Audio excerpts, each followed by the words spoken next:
कार्यक्रम सखी सहेली लेकर हम उपस्थित हैं। मैं हूं मंदाकिनी जोशी और मेरे साथ हैं दीपा माहेश्वरी। आप सभी को हमारा नमस्कार। कैसी हो दीपा? बिल्कुल अच्छे हैं और आप तो जहाँ जहाँ जाएंगी हम बस पीछे पीछे चलते चले आएंगे। अरे वही तो मैं तुमसे पूछने वाली थी कि भाई क्या है ये कि जहाँ मैं जाती हूँ वहीं चली आती हूँ। देखो तुम यहाँ पर भी आ गई हो। अब ये देखो ना, दोस्ती का प्यार है, आपका अपनापन है और सखी सहेली का कुछ जादू ही ऐसा है, है अच्छा। ना? जिस दिन आते हैं उस दिन बस अपनी जिस सखी के साथ हम अपने बाकी सभी सखियों से मिलने वाले हैं उनका पीछा करते रहते हैं। अरे अरे अरे, तो ऐसा पीछा तो अच्छा भी लगता है। खैर हाँ, जहाँ दोस्ती हो, प्यार हो, सम्मान हो, स्नेह हो, वहाँ अगर हम एक दूसरे का पीछा करते हैं तो वो एक अलग ही अद्भुत एहसास होता है। जी बिल्कुल। तो और कभी कभी आप भी तो आती हैं हमारे पीछे पीछे। हाँ, हम तो रोज ही आते हैं आपके पीछे ख्यालों में। आपने देखा नहीं है? हाँ, तो आज हमें भी ख्यालों में कुछ इस तरह से जाना पड़ेगा, मतलब गहराइयों में। हाँ, वहाँ मैं मिलूंगी आपको उस मोड़ पर खड़ी हुई। बिल्कुल। और हमारे सारी सखियां, हमारे सारे श्रोता भाई सभी से मुलाकात होगी। बिल्कुल होगी। और आज के विषय क्या है ये तो बता दें हम। बिल्कुल। चलिए तो फिर ये जो दुनिया है हमारे ख्यालों की, वहां से हम चल के निकलेंगे दिल की दुनिया में। ठीक है। दिल की माने या दुनिया की, ये बड़ी बात हमेशा कई बार कई स्थितियों में हमारे सामने आ जाती है। दिल कुछ और कहता है और दुनिया कुछ और कहती है, उनके रिवाज कुछ और होते हैं। तो बहुत सारे संदेश आए हैं, लेकिन और हम जानना चाहते हैं, कुछ ऐसा वाकया भी बताइएगा कि कहीं आपको ऐसा लगा हो कि आपने दुनिया की मानी, या कहीं ऐसा कि आपने दुनिया से हट के अपने दिल की मानी। बिल्कुल। और यहाँ से इस गहराई से निकल के हम एक और गहराई में जाएंगे, वो है कोयले की दुनिया में। कोयला खनिक दिवस है आज, तो क्या जिम्मेदारियां उनकी होती हैं और कितना ये महत्वपूर्ण और साथ में एक खतरा हुआ लिए हुए ये वाला जो बहुत खतरनाक काम है ना, जिसे करना अंजाम देना बहुत मुश्किल है। जी, कथा सुधा में भी हम कथा सुनेंगे, एक्ट्रेस का भाग 3 सुनेंगे। अच्छा, तो कहानी में आगे क्या होता है ये जानेंगे और बहुत सारे हमारे श्रोता इसका इंतजार भी कर रहे हैं। फिर वहां से चलेंगे बिहार। अरे क्यों? आज हम खाएंगे लिट्टी चोखा। क्या बात है, बहुत खूब, बहुत अच्छा लगेगा। लिट्टी चोखा मैंने बहुत समय से खाया भी नहीं है। तो चलो अच्छा है तुमने लिट्टी चोखा याद दिला दिया। आप वहाँ जाएंगे ना तो आपके पीछे पीछे वहाँ भी हम। हाँ, वही मैं जानना चाह रही थी कि वहाँ पर मैं आपके पीछे आने वाली हूँ। ऐसा है? हाँ, तो देखते हैं कौन किसके पीछे आएगा। और इस गीत को भी सुन लेते हैं, देखिए यहाँ कौन किसके पीछे है। चलिए।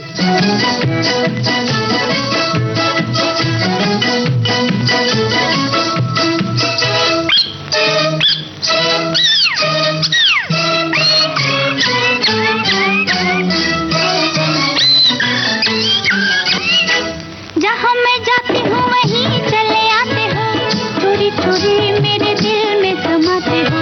ये तो बताओ कि तुम मेरे कौन हो। जहाँ मैं जाती हूँ वहीं चले आते हो, चोरी चोरी मेरे दिल में समाते हो। ये तो बताओ कि तुम मेरे कौन हो। दिल की दिल से लगन की ये बात है, प्यार की राह रस्म की ये बात है। मुझसे न पूछो कि तुम मेरे कौन हो।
बुरा किया है।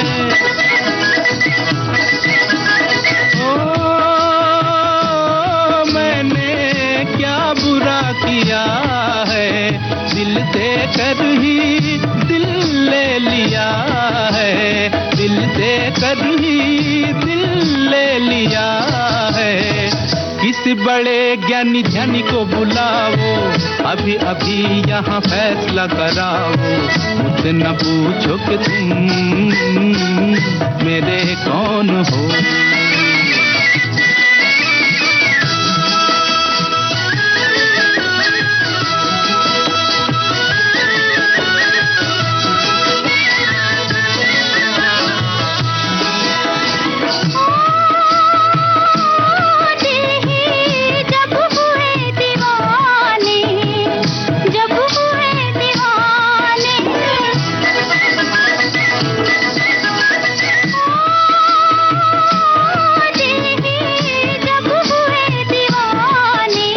कहना हमारा अब कौन माने, कहना हमारा अब कौन माने।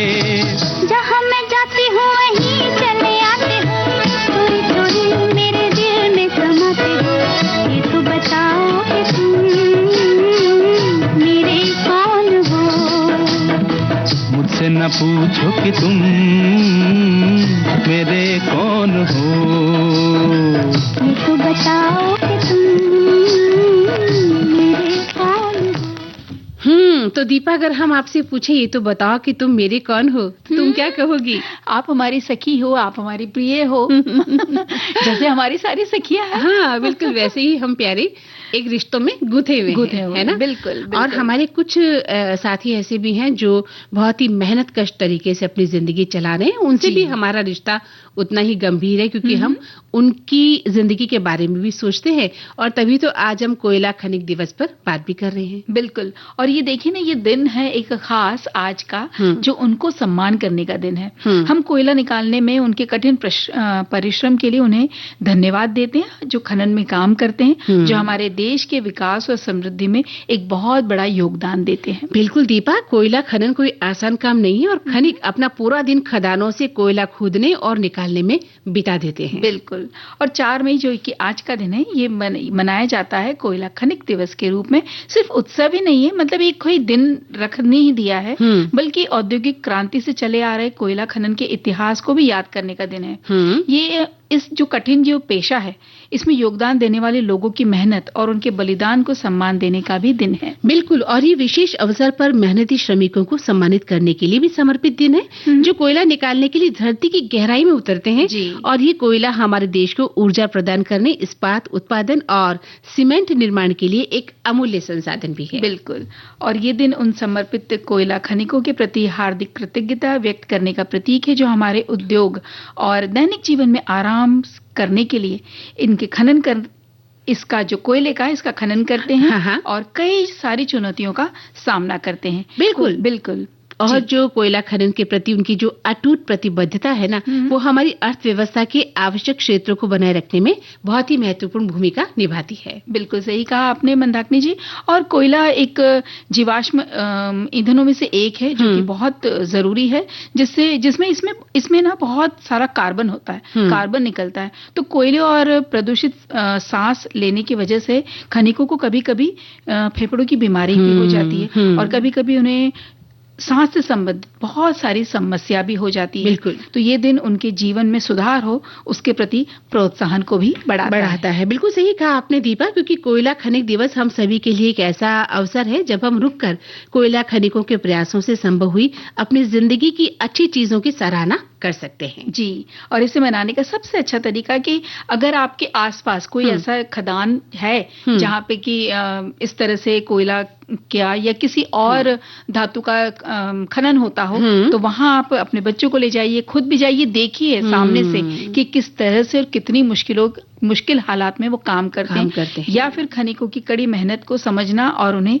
दिल से तो हम धन्यवाद कम से कम दे ही सकते हैं। बिल्कुल सही कहा आपने, हमें अपने बच्चों को ये दिखाना चाहिए ताकि उन्हें पता चले जिंदगी इतनी आसान नहीं है जितना हमने समझ रखा है। हालांकि ठीक है, जिंदगी को आसानी से जीना चाहिए, लेकिन कितना संघर्ष करते हैं लोग, जी है ना, तो ये पता भी तो चले उन्हें कि इस तरह का भी काम होता है।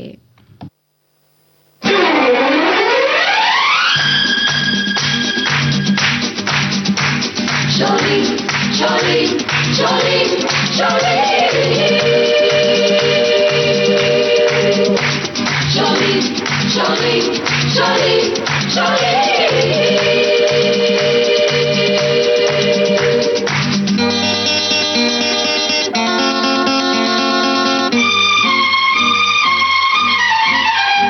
एक रास्ता है जिंदगी जो थम गए तो कुछ नहीं, एक रास्ता है जिंदगी जो थम गए तो कुछ नहीं, ये कदम किसी मुकाम पे जो जम गए तो कुछ नहीं, एक रास्ता है जिंदगी जो थम गए तो कुछ नहीं।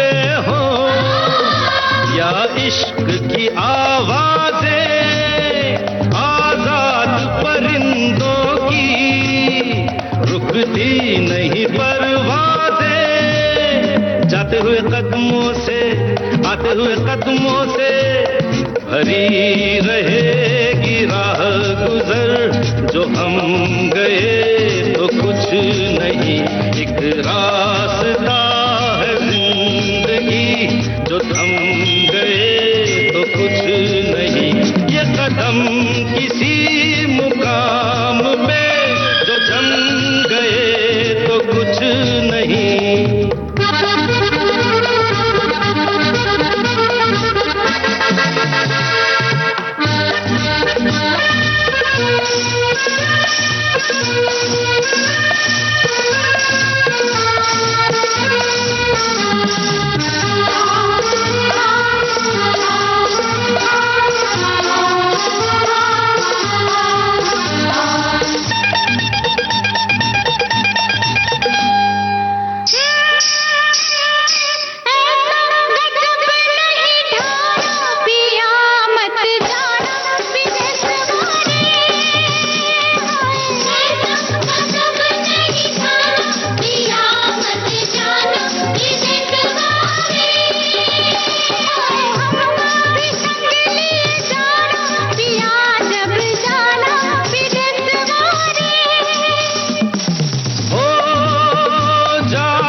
सिमटना क्या एक पल के मुसाफिर के दामन से लिपटना क्या, जाते हुए कदमों से आते हुए कदमों से भरी रहेगी राह गुजर, जो हम गए तो कुछ नहीं, एक रास्ता है जिंदगी जो थम गए कुछ नहीं, ये कदम किसी मुकाम पे जो जम गए तो कुछ नहीं, एक रास्ता है जिंदगी जो थम गए तो कुछ नहीं।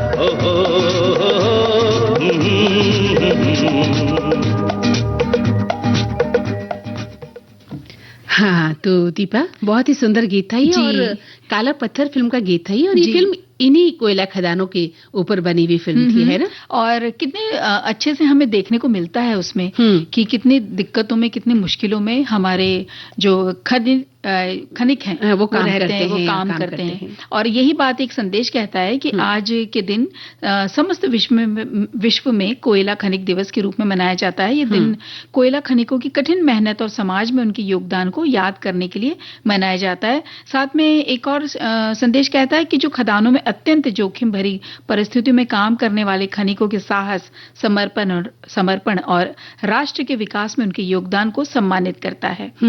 तो ये सारी बातें हमारे बहुत सारे श्रोताओं ने लिखी। एक श्रोता ये भी लिखते हैं कि ये उन मजदूरों के सम्मान में मनाया जाता है जो कोयले की खदान में खतरनाक काम करते हैं।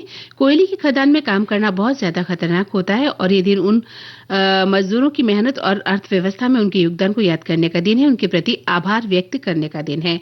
वहीं एक श्रोता ये भी लिखते हैं कि कोयला खनिक दिवस ऊर्जा के पारंपरिक स्रोतों में से एक है, और उनके आपूर्ति हेतु प्राकृतिक रूप से खदानें पाई जाती हैं, और उनके खोदने हेतु श्रमिक से लेकर कोयला मंत्रालय तक की समुचित व्यवस्था है, और इस खनिज के उत्पादन में लगे श्रमिकों के हित का ये दिवस है। इस दृष्टिकोण से तो इस दिवस का महत्व है, लेकिन अब देखना यह है कि खनिज या फिर खनिक शब्दों में से कौन सा शब्द है, क्योंकि शब्द के अनुसार ही भावार्थ हुआ करते हैं। तो आज है खनिक दिवस। हाँ। कोल माइनस डे इसको अंग्रेजी में कहते हैं, और कोयला खनिक दिवस इसको हिंदी में कहते हैं। तो भाई देखिए ना, खनन की गहराइयों में से अब हम निकल करके चलते हैं दिल की दुनिया में। और देखिए ना, बात एक कई बार आ जाती है ना दिल की माने या दुनिया की। और एक और बड़ा प्रसिद्ध सा जुमला है, लोग क्या कहेंगे। हर जगह है ये जुमला, है ना? हर परिस्थिति में, अरे भाई लोग क्या कहेंगे, तुमने ऐसा किया तो लोग क्या कहेंगे। और इस लोग क्या कहेंगे के चक्कर में हम जो है अपनी जिंदगी कई बार खराब भी कर लेते हैं, क्योंकि दुनिया के डर से। वही जब आप ये कह रही थी तो मुझे ये विचार आ रहा था कि कितने सारे सपने टूटते हैं। बहुत सारे ख्वाब टूट जाते हैं, चकनाचूर हो जाते हैं, क्योंकि हमारे ऊपर इतना दबाव बना दिया जाता है दीन दुनिया का कि दुनिया क्या कह देगी, बल्कि जबकि दुनिया को तो कहना ही है, दुनिया का काम है कहना, और कहने के बाद वो चुप हो जाती है, अपने अपने रास्ते चली जाती है।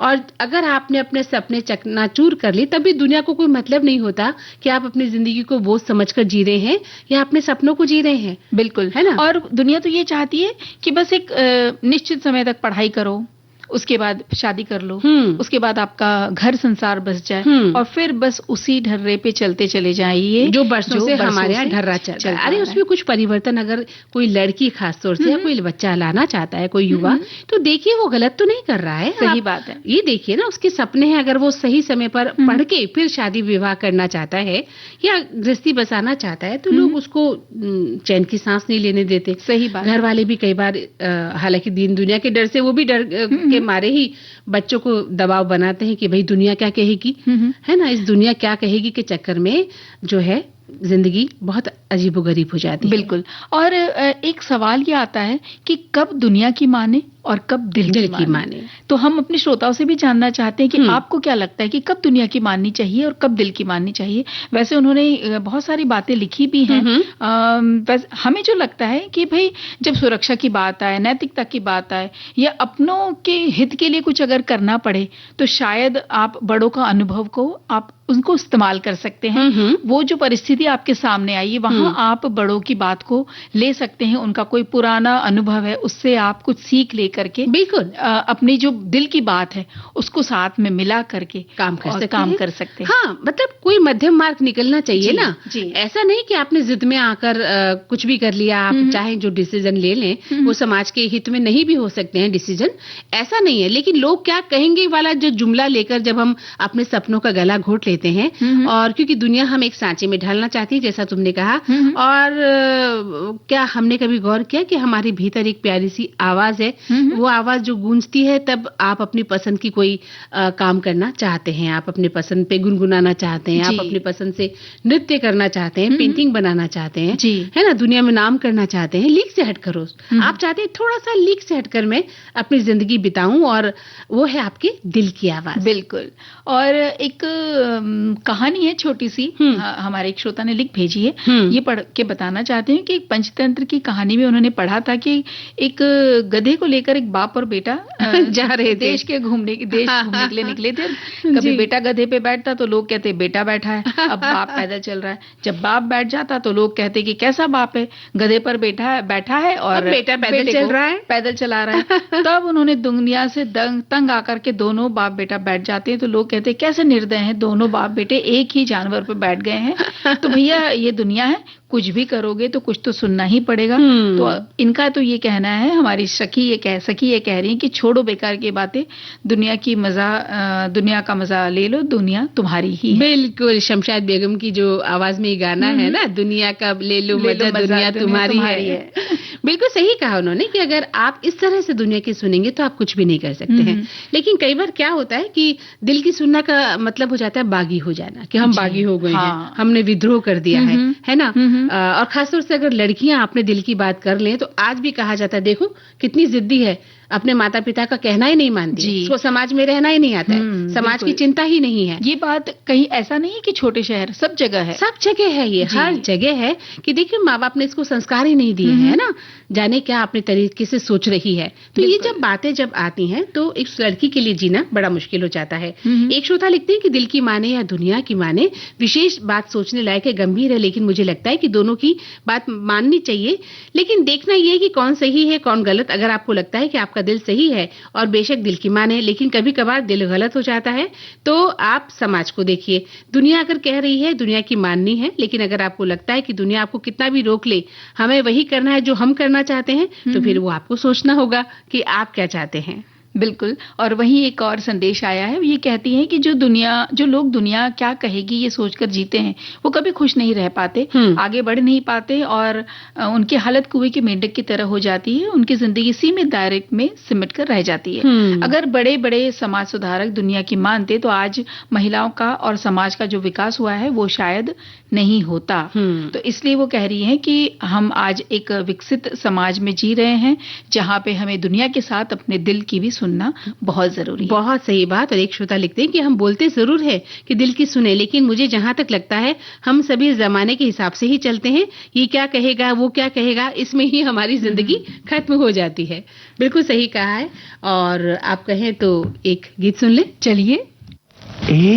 अरे चुपके से दिल दे दे, नहीं ते शोर मच जाएगा, शोर मच जाएगा। चुपके से दिल दे दे, नहीं ते शोर मच जाएगा, हाँ शोर मच जाएगा। मैं हो गई बदनाम, सीना सोच तू बच जाएगा, शोर मच जाएगा। ओए मैं हो गई बदनाम, सीना सोच तू बच जाएगा, शोर मच जाएगा। होए होए होए,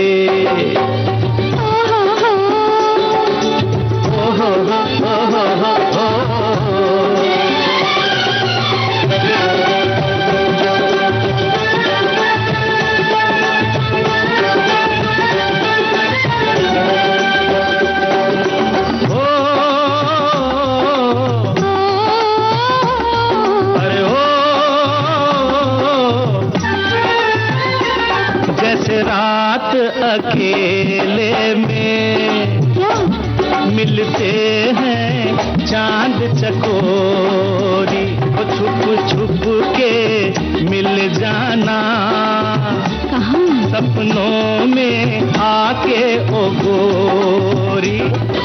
देखो दिल पर जानी, बोल प्रीत मेरी दीवानी, वो तो है, छोड़िए प्रेम कहानी, नहीं ते शोर मच जाएगा।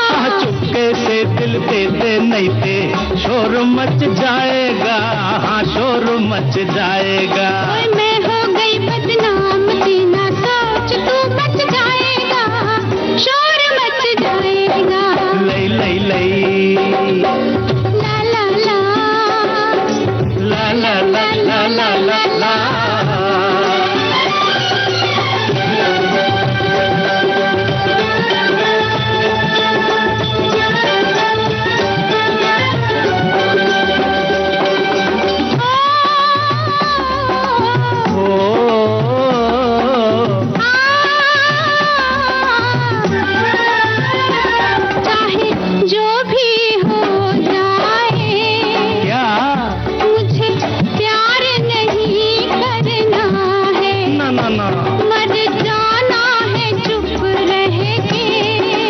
शिकवा, इकरार नहीं करना है। मान ले मेरा कहना, बाद में फिर ना कहना, देख मिला ले नैना, नहीं ते शोर मच जाएगा, चुपके से दिल तैते, नहीं ते शोर मच जाएगा, हाँ शोर मच जाएगा। और मैं हो गई बदनाम तेना सोच। तो दीपा इस गाने में भी यही कहा था कि भाई दिल दे दे चुपके से, लेकिन डर क्या है कि बदनाम हो जाएंगे तो क्या हो गया। और देखिए कुछ ऐसी बात पर एक हमारी एक सखी ने लिखी कि वैसे एक बात कहें, जब हमारी बेटी को बाहर पढ़ने के लिए भेजने की बात आई थी तो घर के सारे लोगों ने, दुनिया वालों ने मना कर दिया था कि अरे लड़की को कहाँ भेज रहे हो अकेले इतनी दूर, भेजोगे तो कैसे क्या होगा। पर हमने अपने दिल की सुनी और आज हमें अपनी उस बेटी पर और खुद पर नाज है, जब वो पढ़कर इतने अच्छे पद पर काम भी कर रही है और अपने प्यारे से परिवार को भी संभाल रही है। अगर दुनिया की मानते तो हम शायद कुछ नहीं कर पाते। कितनी बड़ी बात कही है, इससे कितना बड़ा संदेश जाता है कि हम डर के मारे अपनी बेटियों की प्रतिभा का गला घोट देते हैं कि दुनिया क्या कहेगी, कल क्या होगा, हम किसको क्या जवाब देंगे, दुनिया को क्या मुंह दिखाएंगे। कितने सारे बेतुके सवालों से हम घिरे रहते हैं। और कभी कभी कोई एक लीग से हटकर कोई लेना चाहता है, कोई डिसीजन लेना चाहता है। अब आज के जमाने में मान लीजिए कोई इन्फ्लुएंसर बनना चाहती है बच्ची या बच्चा, तो वो कैमरा लेकर के और अपनी लाइट्स लेकर के सब जगह जगह घूम रहे हैं। ऐसे में माता पिता को लगता है कि क्या कर रहे हो तुम ये, लेकिन वो बताते हैं कि इसमें किस तरह से कमाई होती है। हाँ, बेसिक पढ़ाई होना, ये सब चीजें, एक ग्रेजुएशन होना बहुत जरूरी है, लेकिन अगर बच्चा कुछ अलग करना चाहता है, आप एक मौका तो दीजिए। बिल्कुल, उसके दिल की सुनिए। अगर अपने दिल की नहीं समझ में आ रही है तो आप अपने बच्चे का उस या विश्वास कीजिए। तुम्हें बताऊं दीपा, मेरी एक दोस्त है, उनकी बेटी इसी तरह का काम करती है और आज फॉरेन में है। वो कैमरा लेके जाती हैं, घूमती हैं। दिल्ली में रहते थे वो, वहां उन्होंने पढ़ाई पूरी की और माता पिता ने अपनी बच्ची को इस मामले में विश्वास दिलाया और छूट दी, और बच्ची आज बहुत बड़ी फोटोग्राफर के रूप में अपना काम भी कर रही है। हाँ। और ये बात जहाँ पर कि दो बच्चियां हैं तो वहां पे बड़ी बात ये आ जाती है। हम इस बारे में बात और आगे करेंगे। हाँ, अभी वक्त है एक अंतराल का। जी।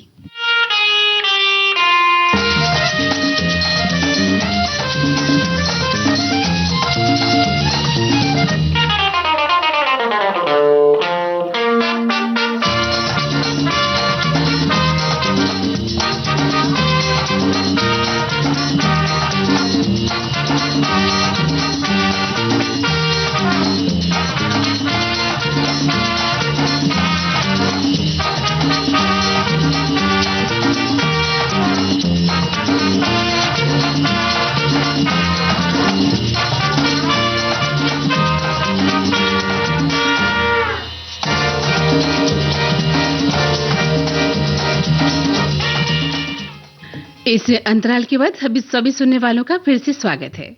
तो बात हो रही थी कि जहाँ पर दो बच्चियां होती हैं घर में, तो माता पिता को कहा जाता है आप अपने बच्चों को पास में ही रखना, दूर नहीं करना। शादी ब्याह भी करो तो बस आसपास ही होना चाहिए। बच्चों को क्यों दूर भेजना है? अरे भाई, वो मम्मी पापा का डिसीजन है, बच्चों का निर्णय है।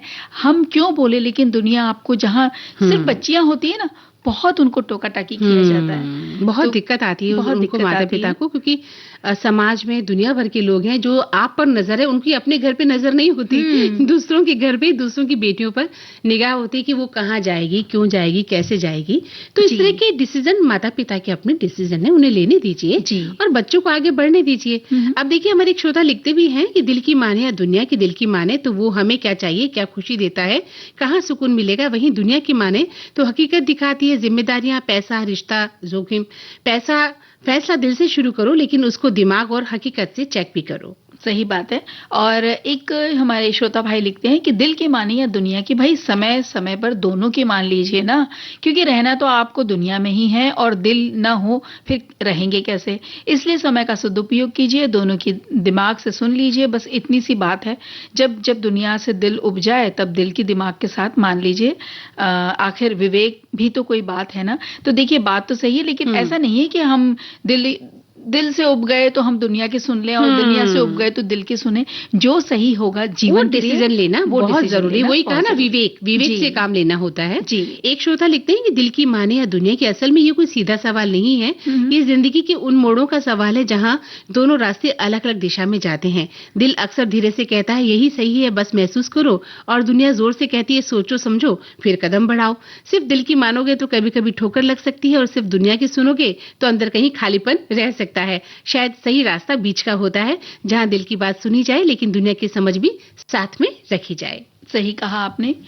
और अब देखिए दीपा, आज एक कहानी लेकर आए हैं हम, बताइए आप। जी बिल्कुल, आज कहानी है एक्ट्रेस, जिसका कि हम सुनेंगे भाग 3। तो चलिए पहले सुनते हैं ये कहानी। चलिए।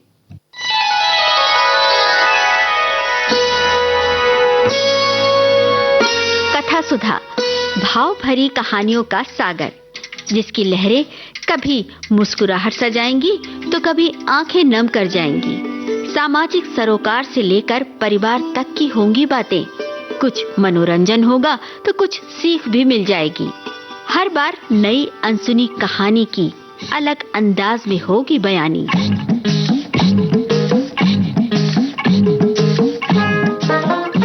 कहानी की मौलिकता बनाए रखते हुए श्रोताओं के लिए कार्यक्रम रोचक और सुगम हो, इसलिए कहानी में थोड़े बहुत बदलाव किए गए हैं। आशा है आपको कथा सुधा में डूबना अच्छा लगेगा। कथा सुधा में आप सुन रहे हैं मुंशी प्रेमचंद की कहानी एक्ट्रेस। इस कहानी में पिछले भाग में आपने सुना, दोनों तरफ से इस प्रीति को निभाने के वादे हुए 1 महीना गुजर गया। कुंवर साहब दिन में कई बार आते, उन्हें एक क्षण का वियोग भी असह्य था। कभी दोनों बजरे पर दरिया की सैर करते, कभी हरी हरी घास पर पार्कों में बैठे बातें करते, कभी गाना बजाना होता, नित्य नए प्रोग्राम बनते थे। सारे शहर में मशहूर था कि ताराबाई ने कुंवर साहब को फांस लिया है और दोनों हाथों से संपत्ति लूट रही है। पर तारा के लिए कुंवर साहब का प्रेम ही एक ऐसी संपत्ति थी जिसके सामने दुनिया भर की दौलत देय थी। उधर कुंवर साहब के भाई बंद भी गाफिल न थे। वे किसी भांति उन्हें ताराबाई के पंजे से छुड़ाना चाहते थे। उन्हें यह भय तो न था कि कुंवर साहब इस एक्ट्रेस से विवाह करेंगे। हाँ, ये भय अवश्य था कि कहीं रियासत का कोई हिस्सा उसके नाम कर दें या उसके आने वाले बच्चों को रियासत का मालिक बना दें।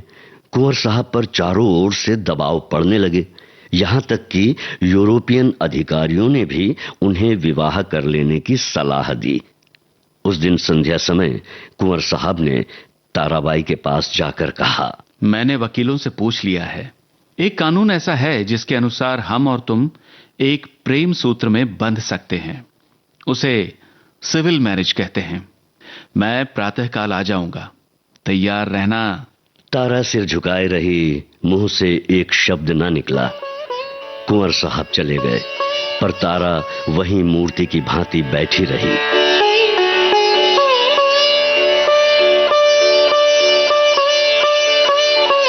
कहानी में आगे क्या होने वाला है जानने के लिए सुनिए इस कहानी का तीसरा भाग।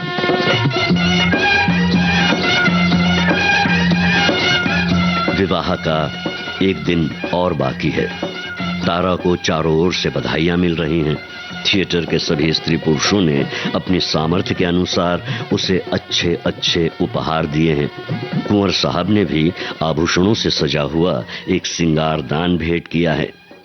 उनके 2-4 अंतरंग मित्रों ने भांति भांति के सौगात भेजे हैं, पर तारा के सुंदर मुख पर हर्ष की रेखा भी नहीं नजर आती। वो शुद्ध और उदास है। उसके मन में 4 दिनों से निरंतर यही प्रश्न उठ रहा है। उफ, क्या मैं कुंवर साहब के साथ विश्वासघात करूं? जिस प्रेम के देवता ने मेरे लिए अपने कुल की मर्यादा को तिलांजलि दे दी, अपने बंधुजनों से नाता तोड़ा, जिसका हृदय हिमकण के समान निष्कलंक है, पर्वत के समान विशाल, उसी से कपट करूं? उसी से कपट करूं? नहीं नहीं, नहीं, मैं इतनी नीचता नहीं कर सकती। मैंने अपने जीवन में कितने ही युवकों से प्रेम का अभिनय किया है, कितने ही प्रेम के मतवालों को वो सब्ज बाग दिखा चुकी हूं। पर कभी मेरे मन में ऐसी दुविधा न हुई थी, कभी नहीं। कभी हृदय ने उसका तिरस्कार न किया था। क्या इसका कारण इसके सिवा कुछ और था? ऐसा अनुराग मुझे और कहीं नहीं मिला। क्या मैं कुंवर साहब का जीवन सुखी बना सकती हूँ? हाँ, अवश्य बना सकती हूँ। क्यों नहीं बना सकती? इस विषय में मुझे लेश मात्र भी संदेह नहीं है। भक्ति के लिए ऐसी कौन सी वस्तु है जो असाध्य हो? पर क्या मैं प्रकृति को धोखा दे सकती हूँ? ढलते हुए सूर्य में मध्याह्न का सा प्रकाश हो सकता है? असंभव है। वो स्फूर्ति, वो चपलता, वो विनोद, वो सरल छवि, वो तल्लीनता, वो त्याग, वो आत्मविश्वास मैं कहां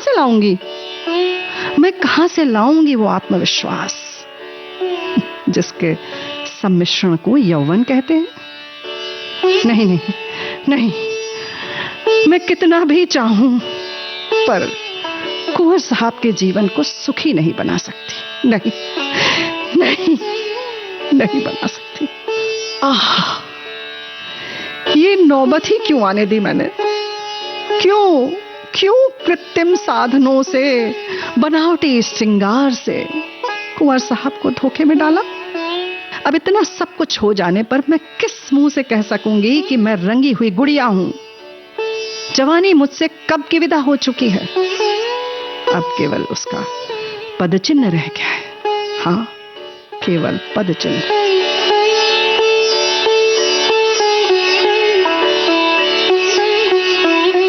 रात के 12 बज गए थे।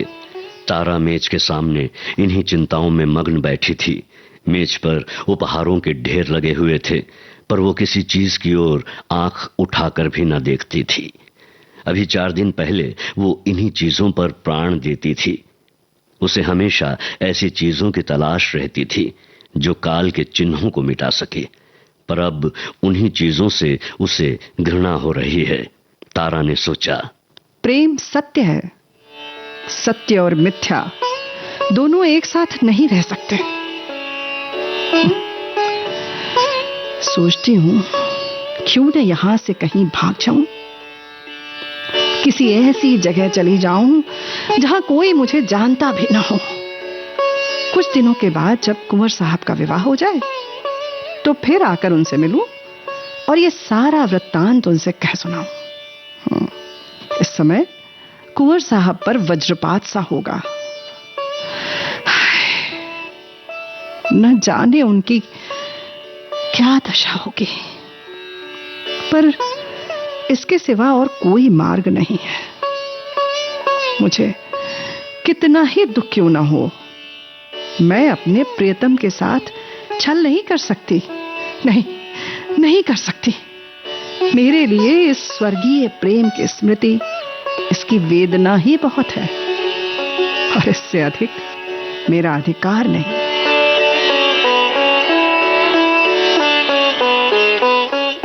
दाई ने आकर कहा, बाई जी चलिए कुछ थोड़ा सा भोजन कर लीजिए, अब तो 12 बज गए। हाँ, नहीं, जरा भी भूख नहीं है।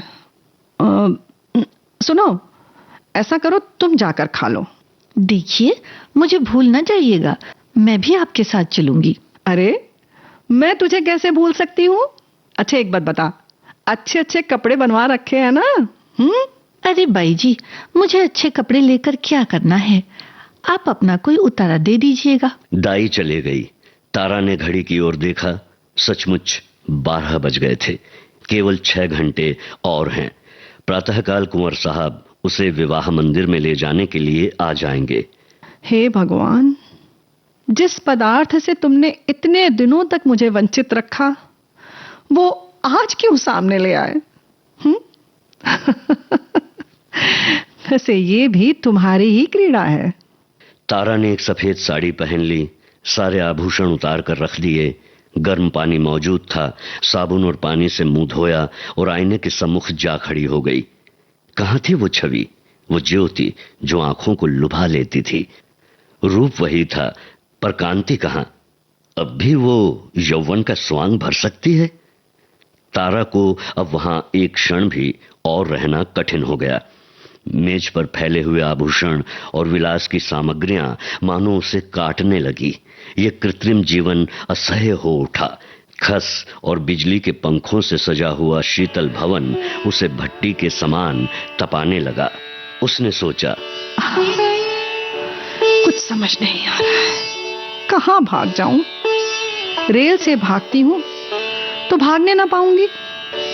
सवेरे ही कुंवर साहब के आदमी छूटेंगे और चारों तरफ मेरी तलाश होने लगेगी। ऐसे रास्ते से जाऊं जिधर किसी का ख्याल भी न जाए। हाँ, ऐसा ही करती हूँ। तारा का हृदय इस समय गर्व से छलका पड़ता था। वो दुखी न थी, निराश न थी। फिर कुंवर साहब से मिलेगी, किंतु वो निस्वार्थ संयोग होगा। प्रेम के बनाए हुए कर्तव्य मार्ग पर चल रही है, फिर दुख क्यों हो और निराश क्यों हो? सहसा उसे ख्याल आया, कुछ समझ में नहीं आ रहा है। अब ऐसा ना हो कि कुंवर साहब मुझे वहां न पाकर शोक विवलता की दशा में अनर्थ कर बैठे। डर लगता है, कुछ भी अनिष्ट हो सकता है। इस कल्पना से उसके रोंगटे खड़े हो गए। एक क्षण के लिए उसका मन कातर हो उठा। ओह, ये तो मैंने सोचा ही नहीं। ऐसा ना हो कुंवर साहब मुझे वहां न पाकर शोक विफलता की दशा में अनर्थ कर बैठे। कुछ अनिष्ट हो सकता है। ऐसा करती हूं, पत्र लिखती हूं। वो मेज पर जा बैठी और ये पत्र लिखने लगी। हे प्रियतम, मुझे क्षमा करना। मैं खुद को तुम्हारी दासी बनने के योग्य नहीं पाती। तुमने मुझे प्रेम का वो स्वरूप दिखा दिया जिसकी इस जीवन में मैं आशा न कर सकी थी। मेरे लिए इतना ही बहुत है। मैं जब जीऊंगी तुम्हारे प्रेम में मगन रहूंगी। मुझे ऐसा जान पड़ता है कि प्रेम की स्मृति में प्रेम के भोग से कहीं अधिक माधुर्य और आनंद है। प्रियतम, मैं फिर आऊंगी, फिर तुम्हारे दर्शन करूंगी, लेकिन उसी दशा में जब तुम विवाह कर लोगे। और यही मेरे लौटने की शर्त है। मेरे प्राणों के प्राण, नाराज न होना। और ये आभूषण जो तुमने मेरे लिए भेजे थे, अपनी ओर से वधू के लिए छोड़े जाती हूं। हाँ, केवल वो मोतियों का हार जो तुम्हारे प्रेम का पहला उपहार है, अपने साथ लिए जाती हूं। और तुमसे हाथ जोड़कर विनती करती हूं, मेरी तलाश न करना। मैं तुम्हारी हूं और सदा तुम्हारी रहूंगी। तुम्हारी और सिर्फ तुम्हारी, तारा। ये पत्र लिखकर तारा ने मेज पर रख दिया। मोतियों का हार गले में डाला और बाहर निकल आई। थिएटर हॉल से संगीत की ध्वनि आ रही थी। एक क्षण के लिए उसके पैर बंध गए। 15 वर्षों का पुराना संबंध आज टूट रहा था। सहसा उसने मैनेजर को आते देखा। उसका कलेजा धक से हो गया। वो बड़ी तेजी से लपककर दीवार की आड़ में खड़ी हो गई। ज्यों ही मैनेजर निकल गया, वो हाथे के बाहर आई और कुछ दूर गलियों में चलने के बाद उसने गंगा का रास्ता पकड़ा। गंगा तट पर सन्नाटा छाया हुआ था। 10-5 साधु बैरागी धुनियों के सामने लेटे थे। 10-5 यात्री कंबल जमीन पर बिछाए सो रहे थे। गंगा किसी विशाल सर्प की भांति रेंगती चली जाती थी। एक छोटी सी नौका किनारे पर लगी हुई थी। मल्लाहा नौका में बैठा हुआ था। तारा ने मल्लाहा को पुकारा। माझी, उस पार नाव ले चलेगा क्या? इतनी रात गए, नाव न जाई? हाँ, रात है इसीलिए दूनी मजदूरी दूंगी। अब बोल, चलेगा? मगर दुगनी मजदूरी की बात सुनकर उसने डांड उठाया और नाव को खोलता हुआ बोला, सरकार उस पार कहाँ गई हैं? उस पार एक गांव में जाना है, चलो ना। मुदा इतनी रात गए कोनो सवारी शिकारी न मिली।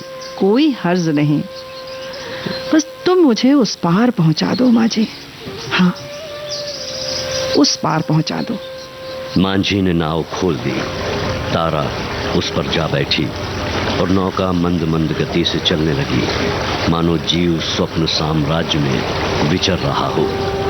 इसी समय एकादशी का चांद पृथ्वी से उस पार अपनी उज्जवल नौका खेता हुआ निकला और व्योम सागर को पार करने लगा।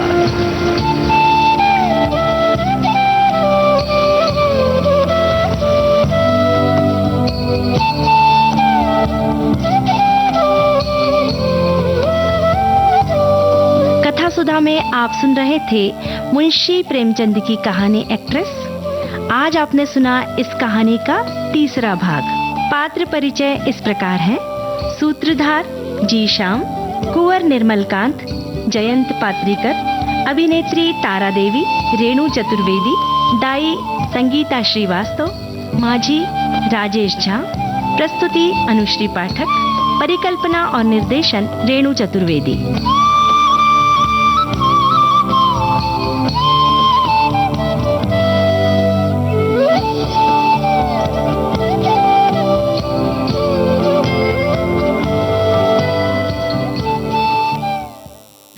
तो दीपा, कहानियां तो हमारे जीवन को हमेशा से प्रेरित करती रही हैं, है ना? और वो एक अलग ही दुनिया में ले जाती है। हाँ, और कभी जब हमें लगता है कि हम कहानीकार बन सकते हैं, वहाँ दिल की बहुत चलती है, पता है? कोई लेखक जब लिखता है समाज को देखता है, लेकिन उसका दिल क्या कहना चाहता है, दिल क्या कल्पना करता है, ये लेखक अच्छे से जानता है। सही कहा आपने। और देखिए, तो एक संदेश ले ली क्या दिल की मानी? हाँ, वही तो है ना? ये संदेश कह रहा है कि संसार के रचयिता ने हमें सभी को एक बहुमूल्य भेंट दी है, वो है शरीर। इसमें दिल भी है और दिमाग भी। हम सभी अपने अच्छे और बुरे का निर्णय क्यों नहीं ले सकते? मेरे जीवन में कई ऐसे निर्णय हुए हैं जहां मैंने दुनिया की न सुनकर अपने दिल की सुनी और दिमाग की सुनी और सफलता भी हासिल की है। जैसे कि कहते हैं कि मेरी सखी यानी कि मेरी धर्म पत्नी के साथ अपने माता पिता के आशीर्वाद से विवाह करने का निर्णय भी है और मेरे कंधे से कंधा मिलाकर कठिन समय में हमेशा साथ चलती हैं। इसलिए सुनो सबकी, दुनिया की भी सुनो, पर करो अपने दिल और दिमाग की। बिल्कुल सही कहा। वहीं एक श्रोता लिखते हैं कि दिल की माने या दुनिया की विकल्प थोड़ा पेचीदा है। कई बार हम दिल की सुनते हैं तो दुनिया वाले सुनने नहीं देते, और अगर दुनिया की सुने तो बस सुनते ही रह जाएंगे और किसी निर्णय पर नहीं पहुंच पाते। मैं तो सुनता दुनिया की हूँ, लेकिन करता हूँ अपने दिल की आवाज सुनकर। क्या बात है। एक संदेश कहता है कि जीवन में कई ऐसी परिस्थितियां आती हैं जब हमें दिल की सुननी चाहिए या दुनिया की ये तय करना कठिन हो जाता है। तब समझदारी इसी में है कि हम दिल और दिमाग दोनों का संतुलन बनाकर निर्णय लें। ऐसा फैसला जिसमें सब अपनी खुशी भी हो और किसी का अहित ना हो, वही सबसे उचित और सही निर्णय है। बिल्कुल। और वहीं एक श्रोता लिखते हैं कि जीवन की गाड़ी चलाने के लिए दिल का इंजन और दिमाग दुनिया का अनुभव का स्टीयरिंग होना जरूरी बहुत है। जहां बात जुनून, खुशी और सुकून की हो, वहां दिल की सुननी चाहिए। जहां बात व्यवहारिकता और जिम्मेदारी की हो, वहां दुनिया के अनुभवों से सीख लेनी चाहिए। अंत में दुनिया तो केवल आपके परिणामों को देखती है, लेकिन आपका दिल उस पूरी यात्रा को जीता है। इसलिए ऐसी राह चुने जिसे कल मुड़कर देखने पर आपके चेहरे पर पछतावा नहीं हो, बल्कि एक सुकून भरी मुस्कान हो। बिल्कुल। यानी कि जब आवश्यकता या परिस्थिति के अनुसार दिल की, लेकिन अगर दुनिया में कौन शामिल है, आपके परिवार वाले या आपके शुभ चिंतक, तो उनकी भी सलाह जरूर लें और जीवन में आगे चलते रहें। बिल्कुल। अब तो हमें आगे बढ़ना है इस गीत के जरिए। चलिए।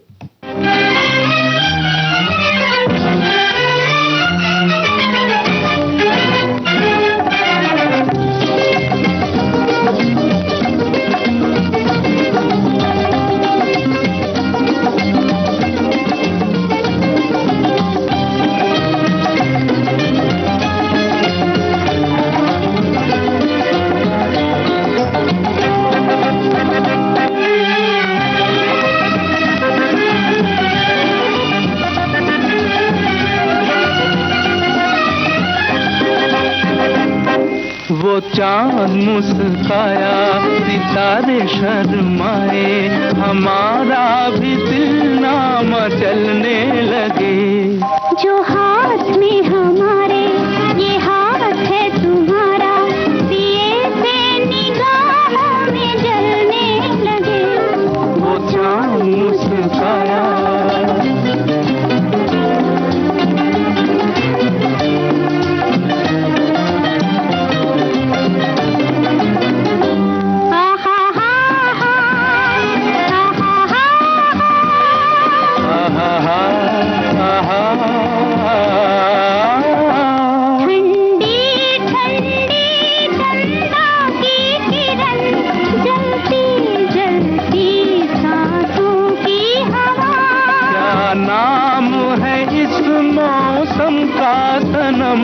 प्यासे है मगर फिर भी है नशा। आने लगी अंगड़ाई के जैसे कोई रुत बदलने लगे। वो चांद मुस्काया, सितारे शर्माए, हमारा भी दिल ना मचलने लगे। वो चांद मुस्काया। हाँ तो दीपा, अब हम बिहार की सैर पर चलते हैं। चलिए। देखिए हमारे एक श्रोता लिखते हैं दीपा कि आज लिट्टी चोखा पर बात होगी तो बिहार का ऐसा साधारण सा पौष्टिक भोजन है जिसके लालच में मैं 2023 में एक हफ्ते पटना में रहने चला गया। मुझे रहने का मौका मिला और वहाँ के एक होटल के कर्मचारी से पूछकर हम भी एक दिन राजेंद्र नगर रेलवे स्टेशन के सामने लिट्टी चोखा के स्टॉल पर पहुंच गए। क्या स्वाद था पूछिए मत, और इसलिए दूसरे दिन भी वहाँ लिट्टी चोखा खाने पहुंच गए। जहाँ होटल की थाली के 200 देना पड़ता था, मात्र 30 रुपए में पेट भर जाता था। सस्ता भी, पौष्टिक भी और सुपाच्य भी। अब और क्या चाहिए बताइए। क्या बात है भाई। अगर ऐसा पौष्टिक और स्वाद से भरा हुआ कोई व्यंजन मिल जाए तो क्या बात है। बिल्कुल। तो इसको बनाने का भी अब तरीका जान लेते हैं। इसको लेना है आपको 500 ग्राम गेहूं के आटे में 2-3 बड़े चम्मच घी और थोड़ा सा नमक मिलाकर सख्त आटा गूंथ लीजिए। और सत्तू की स्टफिंग के लिए आप कीजिए कि 1 कप सत्तू में बारीक कटी प्याज, लहसुन, अदरक, हरी मिर्च, धनिया पत्ती, अजवाइन, कलौंजी, नींबू का रस, अचार का मसाला, सरसों का तेल डालकर अच्छी तरह से मिलाइए। और स्टफिंग को, और इसको कैसे करना है, आटे की लोई में सत्तू का ये जो मिश्रण आपने बनाया ना, इसको भरना है और फिर बाटी की तरह बंद कर देना है। जैसे दाल बाटी की बाटी बनाते हैं उस तरह से इसको बंद कर देना। अब इसे आप या तो कढ़ाई में धीमी आंच पर सेक सकते हैं, आप कुकर पे भी रख सकते हैं, या फिर आप जो ओवन होता है दाल बाटी बनाने वाली बाटी, उस पे भी आप इसको रख करके सेक सकते हैं। अच्छा। तो धीमी आंच पर ये 20-25 मिनट में खूब अच्छे से सुनहरा होने तक सिक जाएगा। अब चोखा कैसे बनाना है, बैंगन और टमाटर को भी भून लेना है। जो बारीक जाली होती है ना, हम बैंगन के भरते के लिए जो बैंगन के लिए जो जाली रखते हैं, उस जाली को रखिए, उस पे बैंगन रख दीजिए और टमाटर रख दीजिए। तो टमाटर भी जैसे ऊपर से सिकने लगेगा तो उसकी छिलके आप हटा निकाल लीजिए। इसी तरह से हम बैंगन के भरते के लिए किस तरह से बनाते हैं वैसा ही बनाना है। फिर इसमें हमें अब इसमें छौंक न लगा करके इसे अच्छे से मैश कर लेना है। मैश करने के बाद आप भुना हुआ आलू भी इसमें मिला दीजिए, उबला हुआ। अब यहाँ इसमें डालिए कटा प्याज, लहसुन, मिर्च, धनिया, सरसों का तेल इसमें अच्छे से मिलाना है। और ये सब चीजों को मिला करके अच्छे से इसको मिक्स कर लीजिए सब कुछ, और धनिया पत्ती डाल दीजिए। अब आप सर्व कीजिए कि लिट्टी को खूब अच्छे से गर्म घी में डुबो करके थाली में साइड में रखिए, चौका रखिए। चाहे तो आप हरी चटनी बना सकते हैं, टमाटर की चटनी भी बनती है। ये आपका अपना स्वाद है। हाँ, ये आपका अपना स्वाद है। आप चाहें वैसे इसको बना सकते हैं। तो मुझे उम्मीद है तुमने जिस खूबसूरती के साथ बताया है ना, अगली बार जब तुम आओगी तो तुम्हारे टिफिन में लिट्टी चोखा जरूर होगा। बिल्कुल, चलिए, पक्की बात। तो इसी खुशी में मैं आपको सुनवाती हूँ ये गीत। चलिए।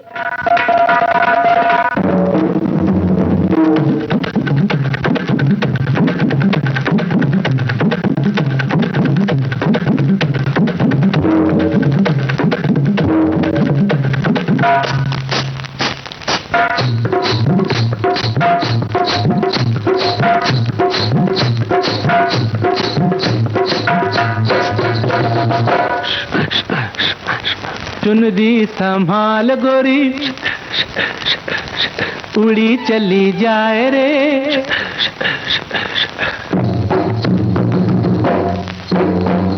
ओए चुनरी संभाल गोरी, उड़ी चली जाए रे। मारना दे डंक कहीं नजर कोई हार। चुनरी संभाल गोरी, उड़ी चली जाए रे, मार न दे डंक कहीं नजर कोई हार, देख देख पग न फिसल जाए रे, अरररररररा सुनती समार चली जाए, मार न दे डंक नजर कोई हार।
हाँ तो दीपा, सखी सहेली कार्यक्रम में बस आज इतना ही।